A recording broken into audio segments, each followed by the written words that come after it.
I love doing the no design posts. The subject is virtually inexhaustible and infinite.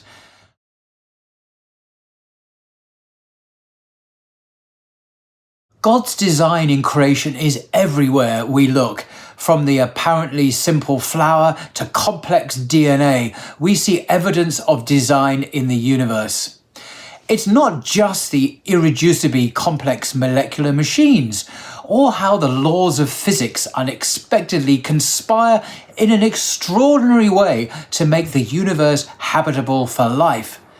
Thanks to science, we can now see design in unappreciated living things all around us. I want to share with you a fascinating video explaining how trees do the impossible. It features the physicist Dr. Derek Muller, who is a specialist in explaining science to the general public. After watching this, I promise you will never look at trees the same way again. Enjoy. Sometimes the simplest questions have the most amazing answers. Like, how can trees be so tall? It's a question that doesn't even seem like it needs an answer. Trees just are tall. Some of them are over 100 meters. Why should there be a height limit? I'll tell you why. Trees need to transport water from their roots up into their topmost branches in order to survive. And that is no trivial task. There is a limit to the height that water can be sucked up a tube. It's 10 meters. If you suck on a long vertical straw, the water will go no higher than 10 meters. At this point, there will be a perfect vacuum at the top of the straw, and the water will start to boil spontaneously. For a tree to raise water 100 meters, it would have to create a pressure difference of 10 atmospheres. How would trees do that? When I posed this conundrum, a lot of people said the answer is transpiration. And that's when water evaporates from the leaf, pulling up the water molecules behind it. Now that's clearly a mechanism a tree can use to create suction, but it doesn't help us overcome this 10-meter limit. The lowest the pressure can go is a pure vacuum, which I imagine is not happening inside of tree leaves. Right? Right, Hank. So you might suspect that a tree does not contain continuous straw-like tubes. The tree effectively has valves in it, so you don't have a column of water. This big tube, which you're saying needs to be filled with water, is actually made up of cells.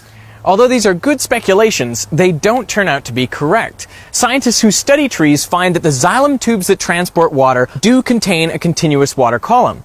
So how else could the tree transport water from the roots to the leaves? They don't suck. They don't use a vacuum. Okay, so how do they do it? Squeezing like a cow, like you're squeezing a cow udder all the way up. There's little tree muscles in there. Yeah. Besides being a giant waste of energy, all of the cells that make up the xylem tubes are dead.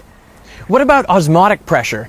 If there is more solute in the roots than in the surrounding soil, water would be pushed up the tree.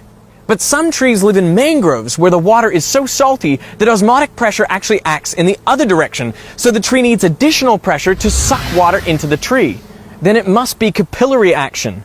The thinner the tube, the higher the water can climb. But the tubes in a tree are too wide. At 20 to 200 micrometers in diameter, water should rise less than a meter. So how do trees do it? Well, one of the assumptions we made is wrong. The lowest the pressure can go is a pure vacuum. Pure vacuum. Pure vacuum. In a gas, this is true. When you eliminate all of the gas molecules, the pressure is zero, and you have a perfect vacuum. But in a liquid, you can go lower than zero pressure, and actually get negative pressures. In a solid, we would think of this as tension. This means that the molecules are pulling on each other and their surroundings. As the water evaporates from the pores of the cell wall, they create immense negative pressures of minus 15 atmospheres in an average tree. Think about the air-water interface at the pore. There is 1 atmosphere of pressure pushing in, and negative 15 atmospheres of suction on the other side. So why doesn't the meniscus break? Because the pores are tiny, only 2 to 5 nanometers in diameter. At this scale, water's high surface tension ensures the air-water boundary can withstand huge pressures without caving. As you move down the tree, the pressure increases up to atmospheric at the roots. So you can have a large pressure difference between the top and the bottom of the tree because the pressure at the top is so negative. But hang on, if the pressure at the top is negative 15 atmospheres, shouldn't the water be boiling? Yes, it should. But changing phase from liquid to gas requires activation energy.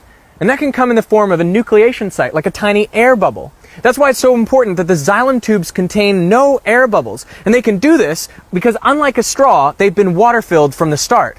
This way, water remains in the metastable liquid state when it really should be boiling. It's just like supercooled water remains liquid even though it should be ice. So you could say that the water in a tree is supersucked because it remains liquid at such negative pressures. And why are trees moving all this water up the tree? I want you to make a guess. Say it out loud. For photosynthesis? Actually, no. Less than 1% of the water is used in photosynthetic reactions. Any other ideas? Okay, what about growth? Well, 5% of the water is used to make new cells. Well, so what happens to the other 95% of the water? It just evaporates. For each molecule of carbon dioxide the tree takes in, it loses hundreds of molecules of water. Whoa. Can you believe how amazing this is? Trees create huge negative pressures of tens of atmospheres by evaporating water through nanoscale pores, sucking water up 100 meters in a state where it should be boiling but can't because the perfect xylem tubes contain no air bubbles, just so that most of it can evaporate in the process of absorbing a couple molecules of carbon dioxide.